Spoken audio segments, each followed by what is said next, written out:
Hi, I'm Hannah from Lords and Labradors, and today we are looking at the Oh So Precious range of keepsakes for your pets. They have such a gorgeous range, including the clay moulding kits. This is a lovely little hanging decoration. They've got the Paw Memorial Bauble, which has just got a feather inside. This is beautiful. They've got the paw ink picture frame, so obviously you can put your paw print inside of your dog. Sorry, my dog is just sniffing around the bottom. He likes them too. We've got the family ink print, so you can put your fingerprint on this one as well as your pet's paw print, so you can use this. Did you see him then? You can use this for cats and for dogs, and obviously for your family as well. This one is beautiful.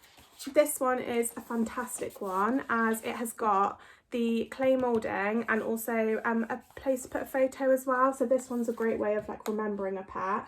Basil's just checking this one out. What do you think?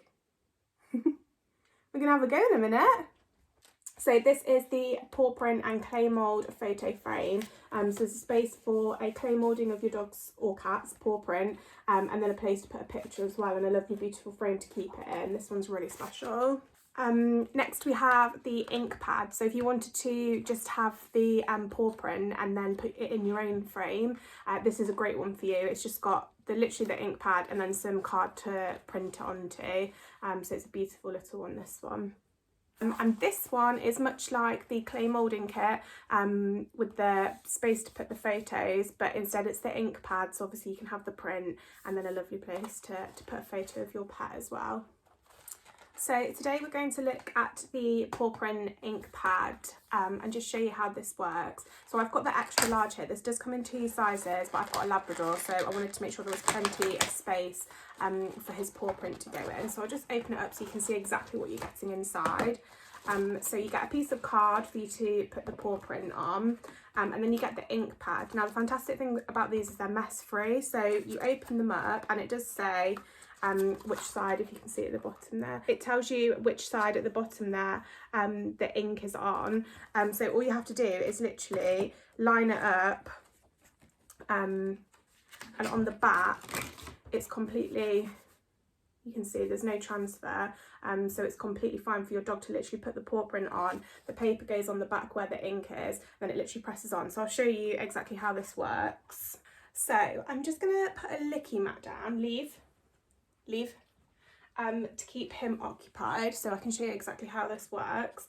Now you just need to open the ink pad up as so, and then it will tell you which way the ink is. So you want it so that you can touch the back and you don't get any ink on you, and then you line up the ink side with the paper and just gently place it on top in the place that you want.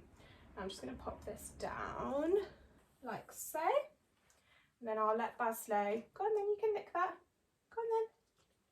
I'll just let him have a lick whilst I just get his paw and literally just gently place it on, and there should be a beautiful little paw print on it. You can use this for cats, for dogs, whichever animal you've got. This is a fantastic way, just of a little keepsake for your pets. Don't worry if you go wrong, you can literally go again. You can see Baz has already had a go on this one, and literally place it back down as you did before, and just go again. So if you make a mistake, it's absolutely fine. You should be able to get a couple of uses out of this. So if I just try again with Baslo's paw whilst he's occupied, that's it. So actually our first attempt was better, but you can see it's really easy to use. He just dragged his paw back a bit then, but you get a couple of attempts. I could definitely get a few more attempts out of this. You can see there's still plenty of ink left on the transfer sheet. So if you had more than one pet, you can absolutely get a couple of uses out of this. So next we'll take a look at what's inside the clay moulding kit. So I'll open this in real time with you so you can see exactly what's inside, which is your clay and some ribbon and a little dowel to poke your hole through. So with this, you'd take a bit of the clay out, roll it till it's about 1 centimetre thick. You can make it into a circle, a square, whatever shape you prefer, and you just need to knead it before you make it into the shape, just to make sure that there's no air bubbles in it. Once you're happy with it and it's warmed up a bit, let's have a go. Once you're happy with it and there's no air bubbles and it's nice and warmed up, you can get it into its shape, and when your pet's calm is best, you can literally just press it into the clay really gently so that it leaves the impression on the clay, and then just leave it to dry basically. If you wanted it as a hanging decoration, once you've done the impression, you can literally use the little dowel that's in here to just poke a hole in whatever shape you've chosen, so say it's a circle, and then once it's dry you can thread the ribbon through so that it's a little hanging decoration. So I'm just going to go through the process of how you do this. So I will get these bits out now. So I've just removed any rings, and then next I am going to open up the clay and remove it from the bag. Now there's plenty of clay in here, so depending on how many you want to do, you could probably do it in 2 halves. So I'm just going to take half out for now, and you can always make it bigger if you want to. So you need to knead it for a minute or 2 just to get out any air bubbles. So I'm just going to give that a good knead now. You can hear them crunching.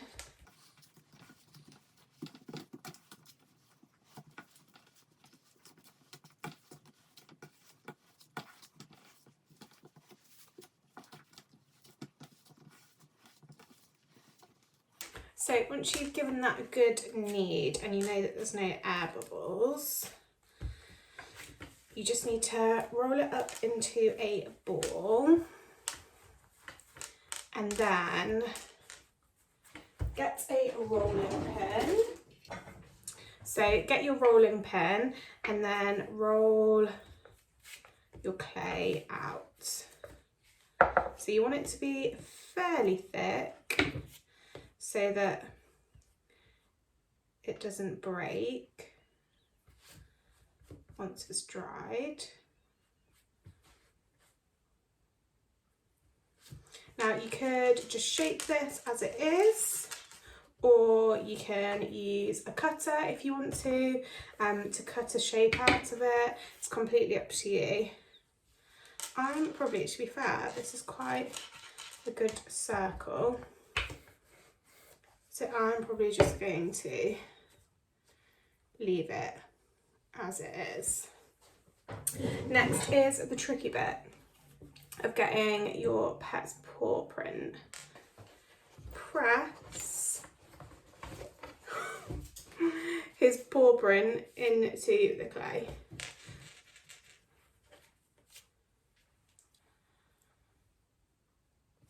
If you're not happy with it, all you have to do is knead and start again.